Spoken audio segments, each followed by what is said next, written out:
नमस्कार, आप देख रहे हैं द बिहार टॉप। मैं हूं आदेशपुरी। बीएसएससी के चेयरमैन आलोक राज जी के द्वारा कल इस्तीफा दे दिया गया अपने पद से। 5 दिन ही वो अपने पद पे बने रहें और इसको लेकर जो है अब तरह तरह के प्रश्न उठ रहे हैं। ऐसे में 60-70 लाख कैंडिडेट जो कि 33,000 सीटों के लिए विभिन्न परीक्षाओं के लिए जो नोटिफिकेशन जारी किया गया है उसमें एग्ज़ाम देने के लिए तैयार बैठे थे और नए चेयरमैन साहब के द्वारा एक आश्वासन दिया गया था कि 2026 जो है वो सारी परीक्षाओं को ले लिया जाएगा।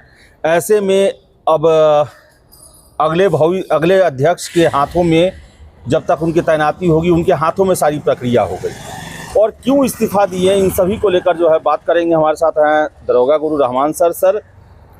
इस्तीफा सर वो भी फुल फ्लेज बना दिया गया था, क्या कहेंगे सर? जब सबसे पहले तो मैं आपको बता दूं कि आलोक राज को मैं उस समय से जान रहा हूँ जब एएसपी थे और इनके साड़ू भी जो मनोज सर थे उनको भी मैं जानता था। ये ड्राई ऑनेस्ट पर्सन थे और ड्राई ऑनेस्ट पर्सन का बीएसएससी का अध्यक्ष बनना एक गर्व की बात थी, खुशी की बात थी। बच्चों में भी ये बात जाग उठी थी कि अब परीक्षा होगा, लेकिन अचानक 2 दिन में इस्तीफा देना इस बात का परिचय है कि बीएसएससी आयोग जो है एक सड़ा हुआ आयोग है और बीएसएससी आयोग को भंग कर देना चाहिए, क्योंकि एक ईमानदार अध्यक्ष जब आता है तो लोगों में लगता है कि कुछ ना कुछ अब अच्छा होने वाला है और अचानक 2 दिन में वो त्यागपत्र देते हैं। इसका मतलब कि निश्चित रूप से बीएसएससी के अंदर कुछ ना कुछ उन्होंने जरूर देखा होगा जो कि एक ईमानदार व्यक्ति कभी बर्दाश्त नहीं कर सकता है। मैं माननीय मुख्यमंत्री नीतीश कुमार जी से कह रहा हूं कि हुजूर आप के राज्य में बीएसएससी ने परीक्षा लिया था और बीएसएससी परीक्षा लिया था 2014 में, जिसको आप ही ने कैंसिल किया था। तो आखिर क्या कारण है कि बीएसएससी ना सुधर रही है और दूसरी बात कोई ईमानदार अध्यक्ष जा रहा है तो वो त्यागपत्र दे रहा है। इसका मतलब कि या तो आप बीएसएससी को स्वयं सुधारिए और नहीं तो कम से कम बीएसएससी को भंग करके उसे किसी दूसरे आयोग के हाथ में दिया जाए ताकि बच्चों के आयोग को सुनिश्चित किया जा सके। सर बीएसएससी में खोट है या फिर बीएसएससी में कोई और भी प्रभाव है?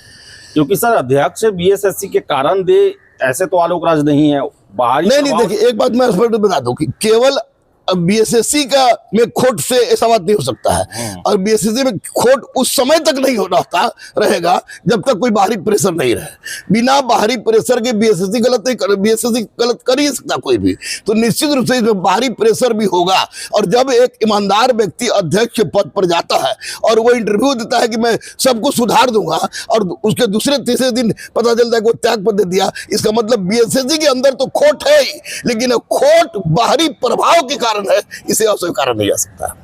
तो क्या सर बीएसएससी में सर अब जब चेयरमैन ही त्यागपत्र दे रहे हैं तो आगे सर क्या भविष्य देख रहे हैं सर? आगे मैं नीतीश कुमार जी से यही कहूंगा कि हुजूर एक ईमानदार अध्यक्ष को बनाइए, क्योंकि बीएसएससी पर किसी को विश्वास नहीं है।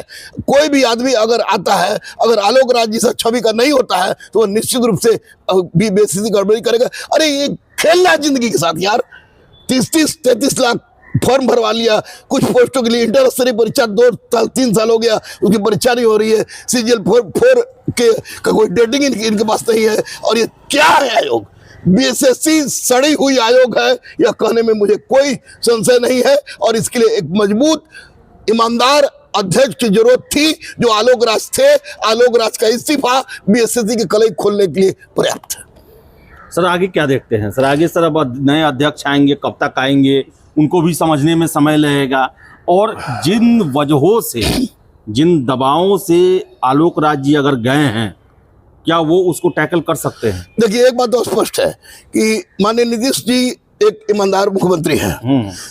मैं इतना अपेक्षा जरूर कर रहा हूं कि आलोक राज का पद से इस्तीफा देने के बाद माननीय नीतीश कुमार ये प्रयास जरूर करेंगे कि एक ईमानदार अध्यक्ष की नियुक्ति हो, क्योंकि अगर अध्यक्ष ईमानदार नहीं हुआ तो बीएसएससी फिर पहले वाली कहानी को दोहराएगा। तो मैं रिक्वेस्ट भी करूंगा आपके चैनल से माननीय मुख्यमंत्री को, मैं रिक्वेस्ट भी करूंगा गृह मंत्री को रिक्वेस्ट करूंगा, दोनों को रिक्वेस्ट करूंगा कि बीएसएससी के अध्यक्ष के रूप में एक ऐसे योग्य व्यक्ति को भेजा जाए जो आलोक राज के जैसा ही हो, जो खुलकर बिना किसी हस्तक्षेप के बच्चों के हित का कार्य कर सके। सर एग्जाम सब इस साल होगा कि नहीं होगा सर, क्या लगता है सर? अब जब तक मार्च अप्रैल मई जो कहा गया था उस समय तो अब संभावना कम लगता है।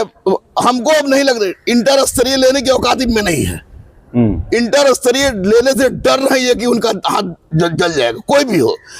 आलोक राज आए थे तो लग रहा था कि परीक्षा होगी, अब ग्रेजुएट लेवल ही लोग कह रहे हैं कि फरवरी मार्च में हम ले लेंगे, लेकिन अभी जिस तरह की व्यवस्था है उसके हिसाब से मुझे नहीं लगता है कि अब परीक्षा होगी, क्योंकि जब तक आयोग एक ईमानदार स्वतंत्र रूप से आगे पदभार नहीं ग्रहण करता है तब तक कुछ भी कहना बेतुकी बात होगी।